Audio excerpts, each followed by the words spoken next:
being confident in yourself and in your team, I think that is the most important thing. That's the advice of secondary school Arabic debater Mariana from Cumberland International Early College High School in Fayetteville, North Carolina. She competed in last year's American Schools Debating Championship in Arabic and will return this year as her school's debate team captain. Marhaba, and welcome to All Things Arabic with me, Ustaza Caroline. Today we'll be meeting with Mariana and her teacher, Ustaza Rana Nasser. Mariana has more tips on how to develop Arabic debating, and Rana has some valuable advice for teachers thinking of setting up their own debating teams. We'll also hear from Principal Dr. Caroline Sanchez and about the importance of Arabic to the secondary school curriculum. Let's hear from Mariana first to find out what it takes to debate in Arabic.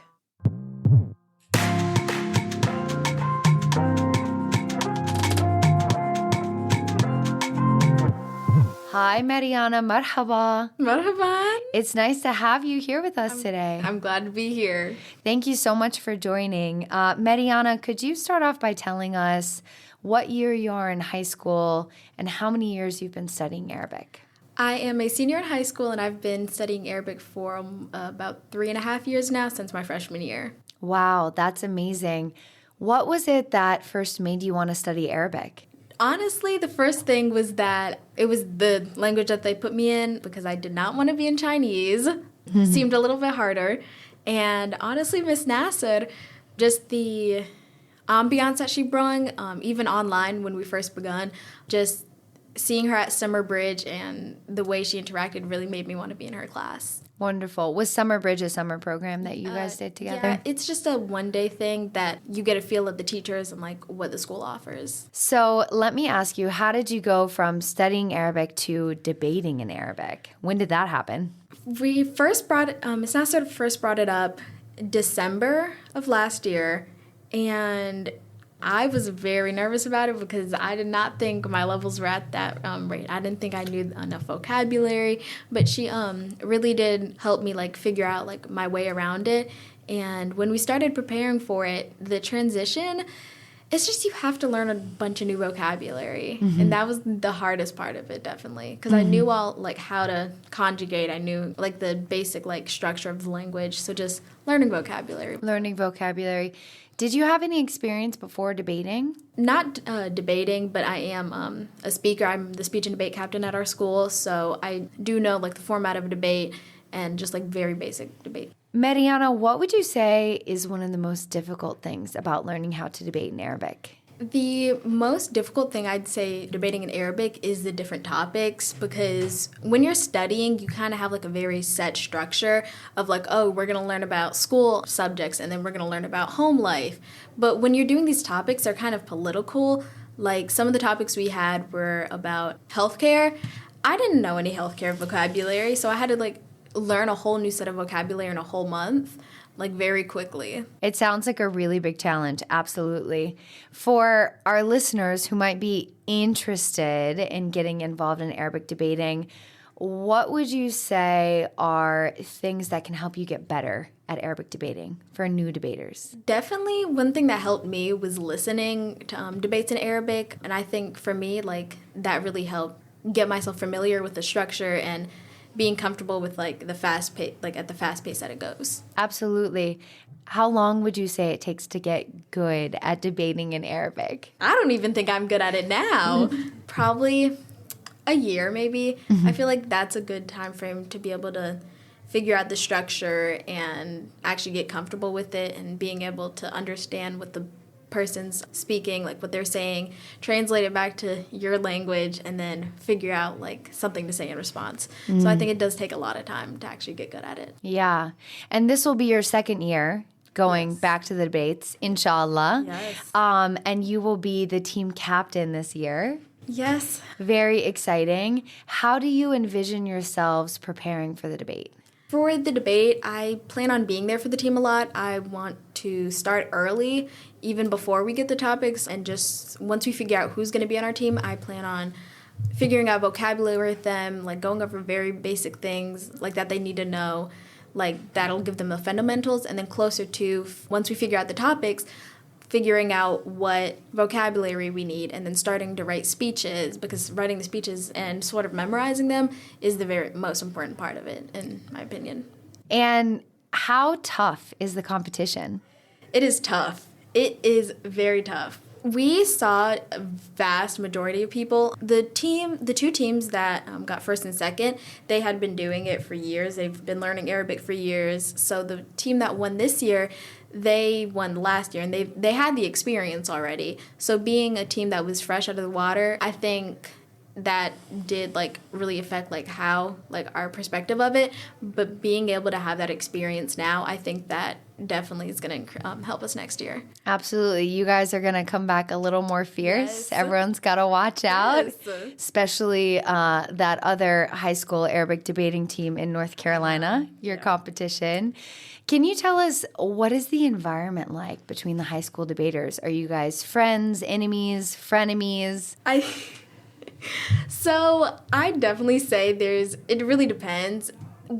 Our team, we made friends with another team from Kansas based on a common enemy, a common team that we both did not like. Oh. And I actually overheard them talking about that team, and I was like, we had that same experience. And then we started talking, and then we got really close, and we still talk to this day.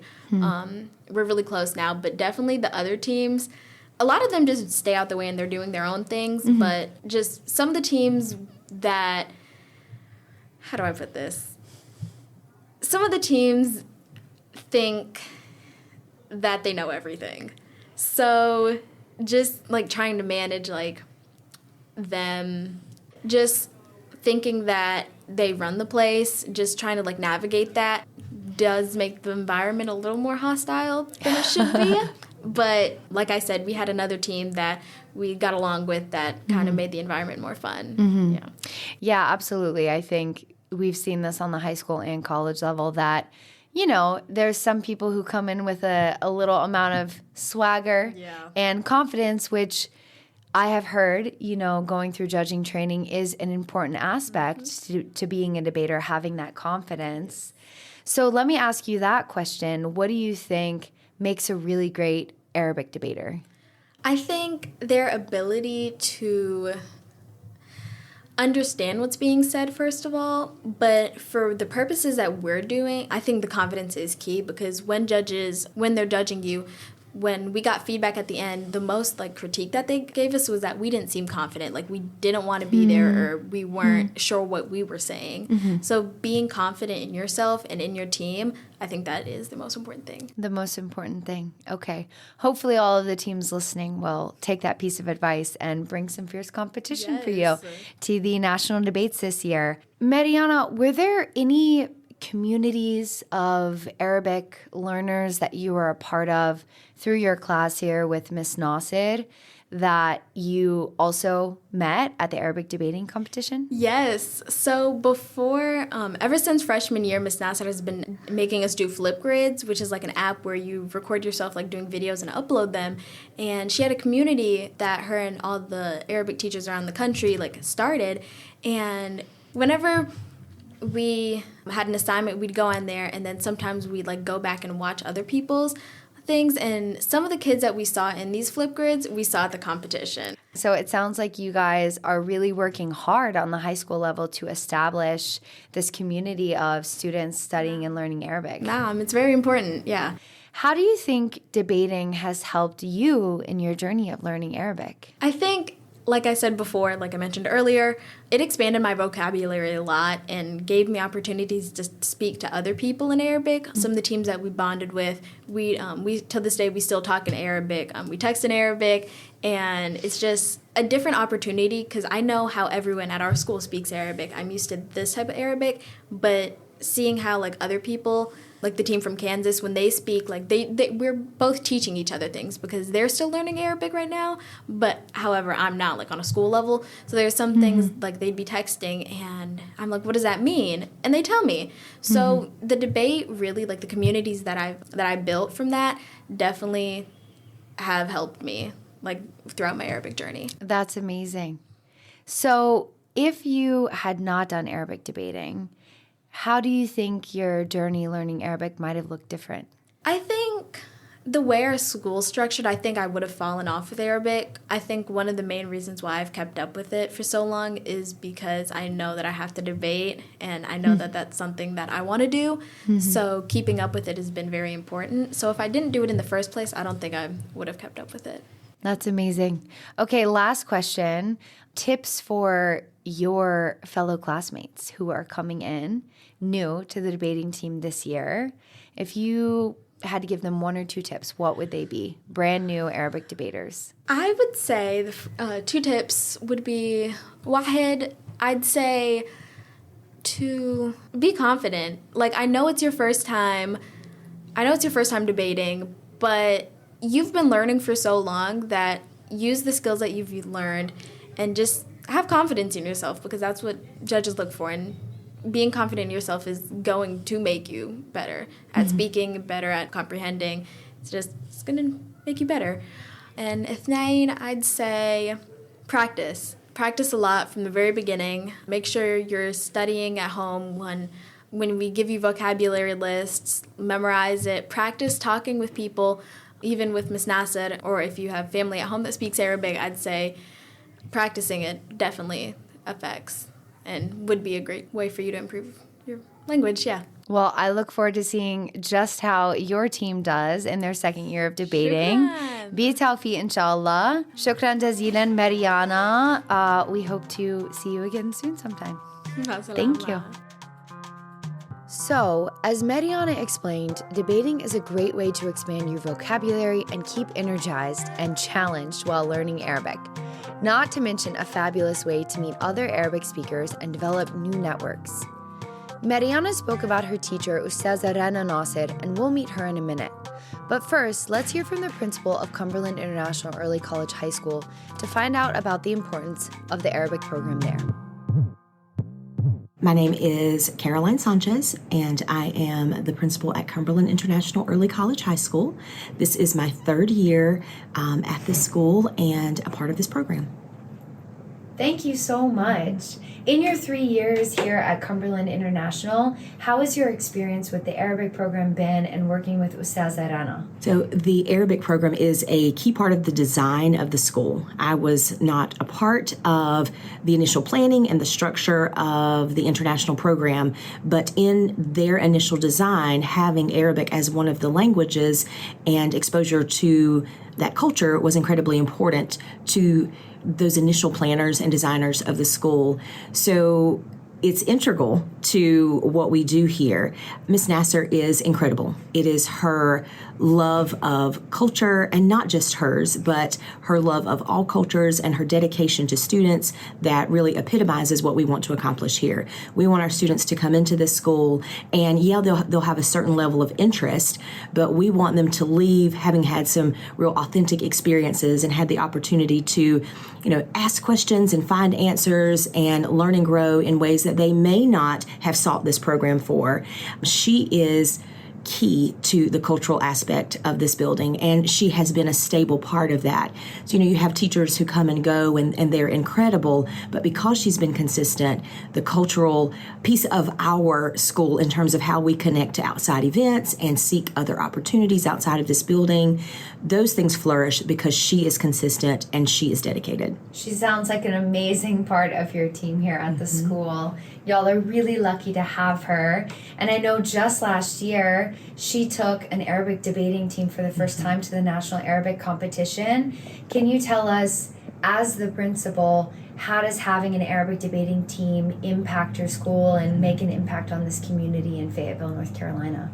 So first of all, it's just an outstanding, incredible opportunity. So it's not something that you're going to get in every high school. It's not going to be the kind of thing that looks the same wherever you may go. So it's unique, and it was an outstanding opportunity that came to us, and she brought it with energy, and we wanted to make sure that it happened. I think that when you consider where we are an early college. Our goal obviously is the international focus, but preparing our students to be successful in college. When you bring in the debate part of this, you've extended from I'm getting exposure to the culture, I'm learning the language, and now I'm applying those skills in a way that is much, much further than and requires a lot more skill than just perhaps what would happen in the traditional classroom. And so I think having that experience last year and something hopefully that we can continue and a program that we can grow here obviously is great for our students, but it's also incredible for the design of our school because it shows that we think that our exposure to cultures and our language acquisition is so important that we want to challenge them beyond just what they would do in the traditional classroom. Those are the benefits of debating clearly outlined by Dr. Sanchez and, of course, by Mariana before her. Now let's meet Ustaza Rana, the Arabic teacher who set up the debating team, to find out how and why she established it and what advice she can give to other teachers looking to do the same. مرحبا رنا. مرحبا. نورتينا اليوم. شكرا لاستضافتي هنا. We're very excited to have you here with us today on the All Things Arabic podcast. Rana, can I start off by asking you where you teach Arabic, how long you've been teaching Arabic, and how did you get involved with Arabic debating? Okay. I teach in this school since 2011. And it's been 13 years since we started the school and the program together. I learned about the debate through some Arabic community. So it was a conference for all the Arabic teachers in North Carolina, where I met some teachers from other around the United States. They teach Arabic in other states. And, it was mentioned to me that there is a different project that we can work together using online platforms, and the debate was one of them, and also the other program was Flipgrid. And at that time, Flipgrid project created the community for me, like a community of Arabic learners where us teachers and students can meet together, expand our Arabic community, and communicate with other students, other learners in other states. Rana, you took your students to the national debating competition for high schoolers in Arabic last year. Can you tell us what that was like? The competition was a great opportunity for my students to expand their Arabic language learning and also to exercise, the 21st century's skills that we teach them here in high school. Starting with problem solving, to communicating and collaborating with their team, to come up with a creative solution for the problem and present it to the judges and the other team. It sounds like a really tough competition. Can you give us an idea of just how tough the competition is? And how do you support your students through that? The competition was tough enough for the students because, they were on their feet, thinking of the problem and focusing and trying to comprehend what the other team saying, and then pick up the words and use them in their behalf to refute the arguments that the other team did. And also it was tough because, some of those students were stage frightened. I believe once they got into the competition, they started to feel relieved, and focused on what they are supposed to do. And how I prepared my students for this, that's another challenge. But we met a couple of times online. I introduced the motions to them, and I also attended with my students a workshop with Asad Al-Assad to tell the students about the dynamic of the debate. And that workshop helped the students a lot understand the role, what they're going to do in the debate. Right. And then we started from there. We tried to meet virtually because at that time the school was not in place because of my students attend college courses while they are high schoolers. So we held a couple of meetings virtually. We set the tone. We set the roles for each one of them. We added the vocabulary needed for each motion, and I asked them to memorize it. They met, I believe, once or twice before the competition just to finalize the plan. Mm-hmm. Each one of them knew their roles, and we started from there. That sounds like a lot of planning and so much support from you on your end. It sounds like there's already a very supportive community of students in the U.S. learning Arabic, studying Arabic that you all have created on Flipgrid, and now are beginning to grow this community through the National Arabic Debating Competition as well. Can I ask you, what kind of feedback did your students who went to the debate give you afterward? They all were so excited when we finished the debate, and they were so excited that they participated in the debate in the first place. I remember Leilani said that this is going to be like her learning experience about the debate, and she would like to continue like debate maybe in the future college that she goes to. And Mariana was so excited that she participated in the debate too, and she said that she would like to do it again whenever she joined her university too. Daisha, in her project, Arabic project, when she was my student in Arabic 2 or Arabic 3, we had that unit where she tells me about her future plans. So she told me at that time that she wanted to be a translator with the UN. And after the competition, she said, the competition helped her finalize her decision to be a translator in the UN, especially when she participated with the debate in a professional setting that somehow imitate the environment in the United Nations. So I'm sure our listeners are wondering, what do you think debating in Arabic brings to your Arabic language classroom? Well, interestingly, my students like to argue. And, high schoolers like to argue? They have their own opinions? They do. No way.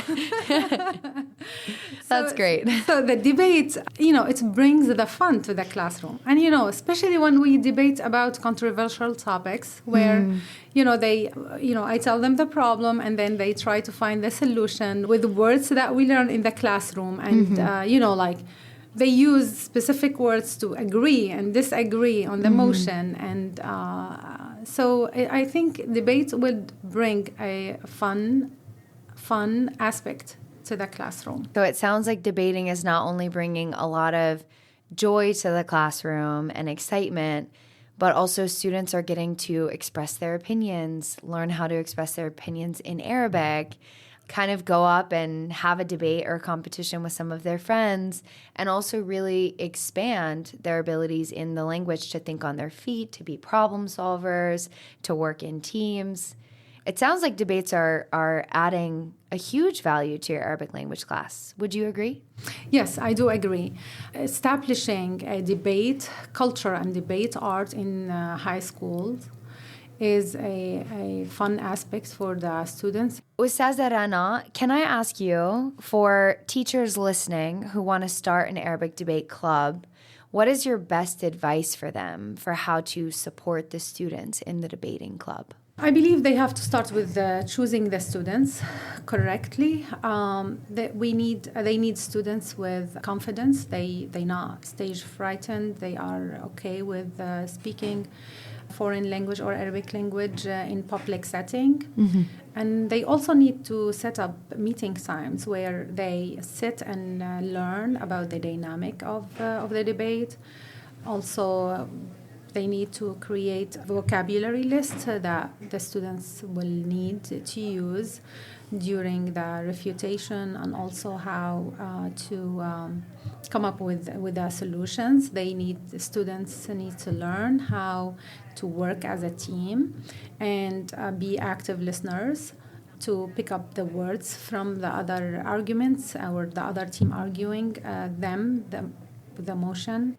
This is a good time to learn a little bit more about your work and school. How do you think Arabic is developing as a subject in schools nowadays in North Carolina or in the U.S.? When I started here in 2011, I was the very first teacher to be hired to teach Arabic language in a high school, in a public high school. And it was hard for me to see someone that I can talk and discuss, the assignments for the students or, finding supplementary material. So I created everything from the scratch for them. For my school, I started with 3 students. In 2011, only 3. 3. It was, I don't know if they hear me right now saying their names. It was Valeria, Dorian, and Frank. And every year after that, I started to get more students. Right now, I do have 27 students total. MashaAllah. Let me finish with this question. Where do you see Arabic in your school going? Will you all continue participating in debates? Do you hope to grow your classrooms? What are your biggest dreams for this Arabic program? Yes, every year we will continue with the debate as long as they have the competition for us. 1, 2, I created an Arabic Honor Society, and the Arabic Honor Society would give us the chance to engage my Arabic students in the community more through specific projects that we do. And every year we participate in the International Folk Festival in Fayetteville. Then we do the Arabic Honor Society do a Arabic movie night where we display a movie and we invite the community and our students to the movie to watch the movie together, and we reflect on the movie after we finish watching it. And then in December every year we do celebrate the Arabic Cultural Day on December 18th. Yes. So we plan for it. We always have small clips about like Arabic language, what the other language learners in the school, like Spanish or Chinese students learning, we ask them like, what do you guys know in Arabic? What fun word you learned? And we record it, and we create this kind of environment to embrace the Arabic language in the community, or at least our small community, the school. And on the spring, we usually have the Arabic Cultural Day, where the Arabic Honor Society we reach out to other schools first, and we ask teachers, not Arabic teachers in particular, global teachers. Mm-hmm. It can be, a social study teacher or a Spanish teacher, or, to teach a little bit about the Arabic culture, and if they can practice a dance or a song like in Arabic language. And they do. Wow. So last year was our first time doing that. And that program took place in 71st High School. Mm-hmm. We had around 11 or 12 performances between songs and dances. It was phenomenal that we see the love of learning Arabic growing. Mm-hmm. And there was so many people attending the program. So I believe, the Arabic Honor Society is a platform for us to engage in the community and find more supporters and advocate more for the Arabic program in Fayetteville. Thank you so much, Rana. It's been amazing to hear about your program. I am from North Carolina originally and started studying Arabic about 15 years ago. So the thought that 13 years ago, the first Arabic language program on the high school level opened up here 2 hours down the road from my hometown. It warms my heart. It makes me so excited for the future of Arabic language learning for high schoolers, public school students here in North Carolina. And we just want to do everything we can to support your efforts and really hope to see your program continue to grow. And we maybe hope to see a medal or two from that national debating competition one of these years. But I know you're going up against another North Carolina school this year. So, بكل التوفيق, with all the luck, and we'll stay tuned with your Arabic debating competition. Thank you so much for hosting me here. Thank you so much, Rana. شكرا جزيلا. مع السلامة. مع السلامة. شكرا جزيلا to Ustaza Rana, Dr. Caroline Sanchez, and Mariana for joining me on this episode of All Things Arabic. It was really encouraging to hear how Arabic is growing in North Carolina, my home state, and how debating in Arabic at the secondary school level is bringing benefits to students, teachers, their schools, and communities. In case you missed it, I wanted to mention an earlier episode which examined the rivalry between Duke University and the University of North Carolina at Chapel Hill, as their Arabic debating teams prepared for the National University Championships, which were held in October. If you haven't heard it, I would really recommend you do so. It was another inspiring story of students using and developing their Arabic through debating. For now, shukran jazilan for joining us in today's episode of All Things Arabic. This podcast was made possible by QFI, Qatar Foundation International, a US-based organization that helps make the teaching and learning of Arabic as accessible and professional as other world languages. Subscribe, like, share this podcast. Please do let your colleagues and friends know about it. And head over to the QFI website to learn more about opportunities and resources available to language educators and students. Ma'a salama.